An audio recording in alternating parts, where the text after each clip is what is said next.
فرمایا کہ یہی لوگ، یہاں ایک فقرہ محذوف ہے کہ یہی لوگ اللہ کے ولی ہیں اور اللہ جو ہے انہی ایمان لانے والوں کا کارساز و ساتھی ہے۔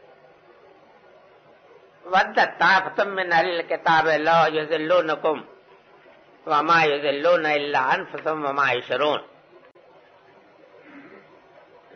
اہل کتاب کا ایک گروہ یہ چاہتا ہے کہ کسی نہ کسی طرح تمہیں گمراہ کر چھوڑیں، حالانکہ وہ نہیں گمراہ کر رہے مگر اپنے ہی آپ کو، لیکن انہیں احساس نہیں ہو رہا۔ معاش یعنی یہ حضرت ابراہیم کا جو شاخانہ پیدا کیا گیا ہے کہ دین ابراہیمی پر جو حقیقی دین ابراہیمی ہم ہیں، تو یہ حقیقت میں یہ فتنہ اس لیے اٹھایا گیا ہے کہ کسی نہ کسی طریقے سے مسلمانوں کو ورغلا کر بہکایا گیا۔ اس کی وجہ یہ ہے کہ واقع ہے کہ جہاں تک حضرت ابراہیم کا تعلق ہے، ان کی محبوبیت، ان کی ہر دل عزیزی اور ان کی عظمت جو ہے ہر گروہ میں موجود تھی نا۔ تو اب یہ ہے کہ سب سے بڑا پروپیگنڈا جو لوگوں کو اپنی طرف مائل کرنے کے لیے ہو سکتا تھا وہی ہو سکتا تھا کہ اصل دین ابراہیمی پر ہم ہے۔ نصارہ بھی یہ کہتے تھے، یہود بھی یہ کہتے تھے اور مشرکین بھی۔ تو فرمایا کہ یہ محض اہل کتاب کی طرف سے اس تمنا کا مظاہرہ ہے کہ وہ تمہیں راہ حق سے ہٹانا چاہتے ہیں۔ ایک ان کی خواہش ہے، وہ اس خواہش کو پورا کرنا چاہتے ہیں، لیکن یہ یاد رکھیے کہ جو شخص جان بوجھ کر کے کسی حق سے کسی کو ہٹانا چاہتا ہے تو وہ حقیقت میں اس کو تو گمراہ، اس کا گمراہ ہونا تو ابھی ایک مابین نزاع مسئلہ ہے، ایک نزاعی مسئلہ ہے، لیکن اس کی گمراہی اپنی جگہ پر ثابت ہے۔ یہ ظاہر ہے اگر آپ ایک راستے کو جانتے ہیں کہ حق یہ ہے اور اس سے دوسرے کو ہٹانے کی کوشش کر رہے ہیں تو یہ تو نہیں معلوم کہ وہ ہٹے گا کہ نہیں ہٹے گا، یہ تو اللہ تعالیٰ کے اختیار کا معاملہ ہے، لیکن بہرحال آپ کے متعلق یہ ثابت ہو گیا کہ آپ گمراہ اگر اس راستے سے ہٹانا چاہتے ہیں۔ تو جو شخص دوسرے کو گمراہ کرنا چاہتا ہے وہ خود تو گمراہ ہو جاتا ہے، باقی رہ گیا کہ وہ جس کو گمراہ کرنے کی کوشش کر رہا ہے وہ گمراہ ہوتا ہے یا نہیں ہوتا ہے، ابھی یہ مسئلہ بات ہے، لیکن وہ خود اپنے آپ کو کھٹ میں گرا لیتا ہے۔ تو اس میں بتایا کہ یہ کوشش جو ہے کسی طریقے سے مبارک نہیں ہو سکتی، یہ اپنے آپ کو تو تباہ کر ہی لیں گے، باقی رہ گیا کہ دوسرے کو تباہ کرنے کی کوشش میں کامیاب ہوتے یا نہیں کامیاب ہوتے ہیں یہ ابھی نہیں معلوم۔ یا اہل الکتاب لما تکفرون بآیات اللہ وانتم تشہدون، اے اہل کتاب تم اللہ کی آیات کا انکار کیوں کر رہے ہو، ذرا حال ہے کہ تم ان کے گواہ ہو۔ تم ان کے گواہ ہو یعنی اپنے منصب کے لحاظ۔ ظاہر ہے کہ اہل کتاب جو ہے ان کو گواہ بنایا گیا تھا دین کا، جس طریقے سے آپ کو گواہ بنایا گیا ہے نا، کذالک جعلناکم امۃ وسطا لتکونوا شہداء علی الناس ویکون الرسول علیکم شہیدا، فرمایا نا کہ پیغمبر نے جس طریقے سے ہمارے اوپر دین حق کی گواہی دی ہے، ہمارا یہ فرض ہے کہ ہم اس دین حق کی گواہی خلق کے اوپر دیں، اسی طریقے سے یہ ہے نا شہداء اللہ۔ تو ٹھیک اسی طریقے سے ہم سے پہلے اہل کتاب گواہ بنائے گئے تھے۔ مطلب یہ ہے کہ اب گواہ ہو جو جن کو خدا نے بنایا، تو تم گواہ ہو کر کے چور اور بٹوار بن گئے اور لوگوں کو گمراہ کرنے والے بن گئے۔ یہ کیا تم شامت زدوں کا پیشہ ہے کہ جو تم نے اختیار کیا؟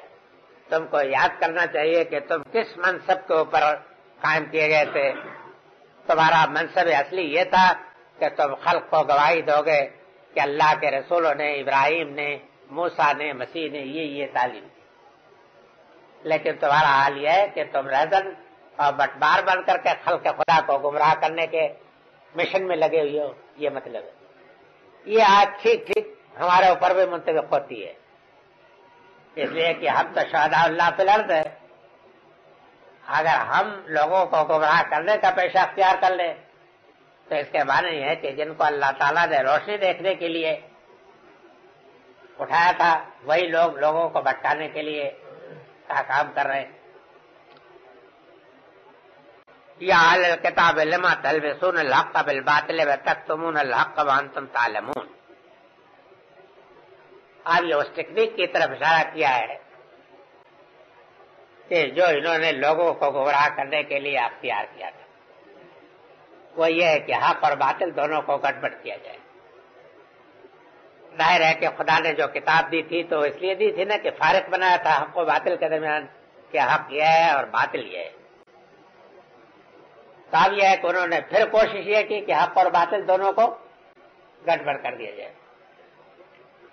فرمایا کہ اہل کتاب تم کیوں حق کو گڑبڑ کر رہے ہو باطل کے ساتھ اور حق کو چھپاتے ہو، درا حال ہے کہ تم جانتے ہو۔ یہ واقعہ ہے، یہ عظیم بدبختی ہے یہود کی۔ اس سے تو آیت سے معلوم ہوتا ہے کہ اس زمانے میں بھی یہود کے علماء یہ جانتے تھے کہ فلاں فلاں باتوں کو کا جو ہم کتمان کر رہے ہیں تو یہ حق کے بالکل خلاف ہے، تورات میں یہ موجود۔ چنانچہ واقعہ بھی ہے کہ باتوں کی نوعیت ہے ایسی کہ سمجھ میں نہیں آتا کہ کس طریقے سے وہ نہیں جانتے رہے ہوں گے۔ حضرت ابراہیم کی ساری تاریخ وہ چھپا دی گئی تاکہ مکے سے ان کا تعلق بالکل کاٹ دیا جائے۔ حضرت اسماعیل کی پوری تاریخ وہ بدل دی گئی، سمجھا۔ مکہ کا لفظ جو مکہ کے معنی میں تھا یہ صاف صاف موجود ہے، اس کو وادی بقا کر دیا، اور اس کے بعد وادی بقا کر کے اس کا ترجمہ جب کیا گیا تو وادی گریا کر دیا گیا، سمجھ گیا۔ مینا کا لفظ موجود اور بارگاہ کا جو ہے سب موجود تھے، اب اس کے بعد ان الفاظ کو توڑ بروڑ کر کے ان کا تلفظ بدل کر کے یہی حال نصارہ نے فارقلیتا کے لفظ میں کیا، سمجھ گیا۔ اب اس کے بعد یہ ہوا کہ لفظ تو یہ نہیں بدلا بلکہ اب اس کے بانے لے لیے اور معنی لے کر کے بانے سے معنی کہاں سے کہاں پہنچا دیے۔ یہ ایسی چیزیں نہیں تھی کہ جو ان کے تمام علماء ان سے بے خبر رہے ہوں، وہ یہ جانتے تھے کہ ہم کیا شرارتیں کر رہے ہیں۔ اس سے یہ معلوم ہوتا ہے کہ ان کے علماء کے اوپر یہ چیز مخفی نہیں تھی۔ مجھے کبھی کبھی یہ خیال ہوتا ہے کہ جس قسم کی دلیلیں ہمارے شرک میں مبتلا فرقے دیتے ہیں، یہ سمجھ میں بات نہیں آتی کہ کس طریقے سے ان کے عالموں کو ان دلیلوں پر اعتماد ہو سکتا ہے۔ لیکن چونکہ ان کا جماعتی مشن جو ہے اسی سے پورا ہوتا ہے، اس لیے وہ دید و دانستہ اس قسم کی حماقتوں میں مبتلا ہے۔ ورنہ واقع ہے کہ کسی شخص کے کسی معقول آدمی کے اندر ان دلیلوں کے قبول کرنے کے لیے کوئی صلاحیت نہیں پائی جاتی ہے۔ وقالت طائفة من اهل الكتاب آمنوا بالذي انزل على الذين آمنوا وجه النهار واكفروا آخره لعلهم يرجعون۔ یہ دوسرے ان کے ٹیکنیک ہے کہ جو مسلمانوں کو گمراہ کرنے کے لیے اختیار کرتے ہیں،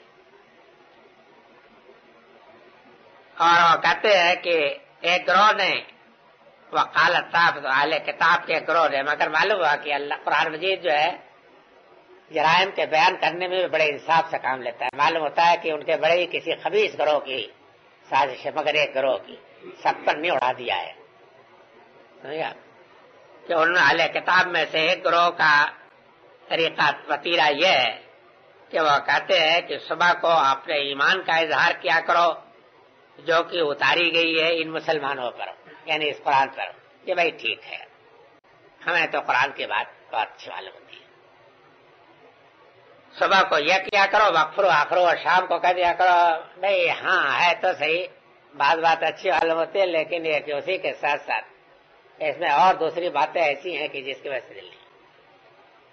یہ شیطانی ٹیکنیک جو ہے یہ واقعہ ہے کہ کمزور لوگوں کو مذبذب کرنے کے لیے بہت عمدہ ہتھیار ہے۔ سیاسی پارٹیاں بھی اس فلسفے کو آزماتی ہیں، سنا ہے۔